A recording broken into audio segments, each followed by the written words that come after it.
बिस्मिल्लाहिर्रहमानिर्रहीम। अस्सलाम वालेकुम फ्रेंड्स। इस वीडियो में हम देखेंगे कि हम वेरिएबल को डिक्लेयर कैसे करते हैं और वेरिएबल को इनिशियलाइज किस तरीके से करते हैं। देखिए, जब वेरिएबल डिक्लेरेशन की बात करते हैं सी प्लस प्लस में, वो कैसे होता है कि जी मैं इंट ए, मैंने एक वेरिएबल ले लिया है ए और उसकी डाटा टाइप क्या हो गई, इंट हो गई। इसी तरीके से अगर मैं कोई और लेता हूँ कि फ्लोट एफ, तो एफ मेरे पास वेरिएबल है और उसके बाद क्या है जी, जो उससे पहले लिखते हैं हम, वो हमारी क्या होती है, डाटा टाइप होती है। जब हम असेंबली लैंग्वेज में हम किसी वेरिएबल को डिक्लेयर या इनिशियलाइज करते हैं, तो इसका थोड़ा सा डिफरेंट पंगा है। पंगा क्या है कि जी हम पहले वेरिएबल का नाम लिखते हैं, उसके बाद डाटा टाइप और फिर उसके आगे वैल्यू हम लिखते हैं। लेकिन सी प्लस प्लस में कैसा कैसे होता है, int a is equal to 10, ठीक है। इंट उसकी डाटा टाइप होगी, ए वेरिएबल हो गया और 10 उसमें क्या है, वैल्यू है। असेंबली लैंग्वेज में क्या पंगा होगा, उसमें ये है कि जी मैं ए पहले लिखूंगा, वेरिएबल का नाम क्या है जी ए, और आगे उसकी डाटा टाइप लिखूंगा। डाटा टाइप हमने कितनी पढ़ी है जी, डिफाइन बाइट है, डिफाइन वर्ड है, डिफाइन डबल वर्ड है, इस तरीके से। तो उसके बाद फिर हम उसकी वैल्यू लिखेंगे और यहाँ पर इक्वल साइन हम नहीं डालेंगे, जस्ट आगे जाके हमने वैल्यू लिख देनी है और 2 बार 4.5। अब फॉर एग्जाम्पल हम कंप्यूटर स्क्रीन पर आते हैं, तो यहाँ पर देखिए वेरिएबल को डिक्लेयर करने का क्या तरीका रहता है। सबसे पहले हम डिफाइन बाइट की बात करते हैं, तो इसे हम डी बी से हम इंडिकेट करते हैं और ये बाइट मेमोरी ऑक्यूपाई करती है। इसमें क्या होता है जी, ये देखें, ये मैंने लिखा है माई बाइट, ये वेरिएबल का नाम है और उसके बाद ये मेरे पास डाटा टाइप है, डी बी डाटा टाइप है और आगे मैंने 10 लिख दिया है। इसको आपने कोई इक्वल साइन नहीं लिखना, कोई सिंगल कोड या डबल कोड में लिखने की कोई ज़रूरत नहीं है। जस्ट आप 10 लिखेंगे तो माई वेरिएबल जो मैंने एक बनाया है उसके अंदर 10 वैल्यू स्टोर हो जाएगी, ठीक है। तो इसी तरीके से जब हम माई कैर और डी बी हम करते हैं, तो ये इसमें ये हमने एक करेक्टर हमने स्टोर करवा दिया। जो पंच लाइन ये है कि कोई भी प्रोग्रामिंग लैंग्वेज हो, जब उसमें हम करेक्टर या स्ट्रिंग स्टोर करवाएंगे, वो सिंगल कोड या डबल कोड के अंदर ही होगी। ये आपने हर प्रोग्रामिंग लैंग्वेज के आपने ये याद कर लेना है। उसके बाद आता है हमारे पास डिफाइन अ वर्ड। जब डिफाइन अ वर्ड की बात करते हैं, तो अभी हमने देखा है कि ये 2 बाइट्स ऑक्यूपाई करती है, मतलब कि 16 बिट्स।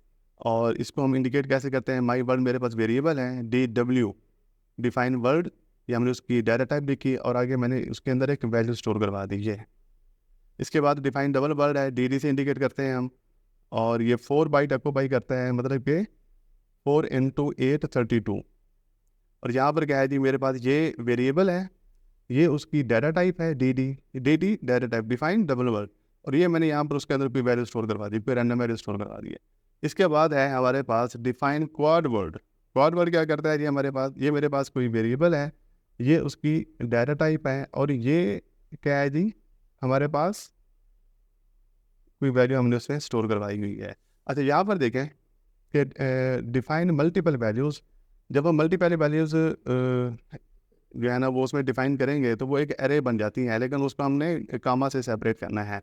देखिए, मैं वेरिएबल का नाम लिखता हूँ माई एरे, ये वेरिएबल का नाम है, और डिफाइन बाइट की डाटा टाइप होगी और उसमें मैं वैल्यू कितनी स्टोर करवा रहा हूँ, 1 2 3 4 5, ठीक है। तो ये हमने 5 वैल्यू स्टोर करवा ली हैं और ये अब हमारे पास एरे बन गई है। अब ये एरे क्या होती है, इसको कैसे एक्सेस किया जाता है, इसके लिए हमारा अलग से एक चैप्टर होगा जिसको हम डिफाइन, जिसमें हम ये सारी चीज़ें पढ़ेंगे। अब यहाँ पर देखें, दूसरा है, हमने एक एरे बनाई है माई वर्ड्स के नाम से, ठीक है, और इसमें डी डब्ल्यू हमारे पास डाटा टाइप है, डिफाइन वर्ड, और यहाँ पर हमने कुछ वैल्यूज ले ली हैं 10 20 30 40। तो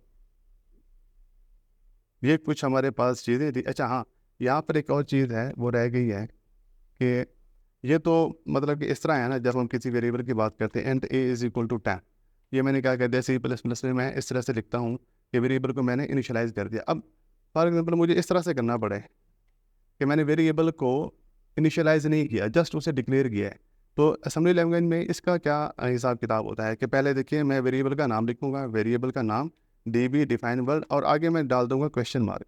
ये देखें, ये मैंने आगे क्या कर दिया, क्वेश्चन मार्क डाल दिया। इसका मतलब क्या है, इसका मतलब सिंपल ये है कि इंट वैर, बस, कि मैं किसी भी वेरिएबल को जब जस्ट डिक्लेयर करूँगा, उसे इनिशियलाइज नहीं करूँगा, उसे इनिशियल वैल्यू में कोई भी एलोकेट नहीं कर रहा, तो उसका तरीकाकार क्या है कि आगे मुझे क्वेश्चन मार्क डालना पड़ेगा। वेरिएबल का नाम, उसकी डाटा टाइप और आगे क्वेश्चन मार्क। ये आपको अच्छे से याद हो जाना चाहिए।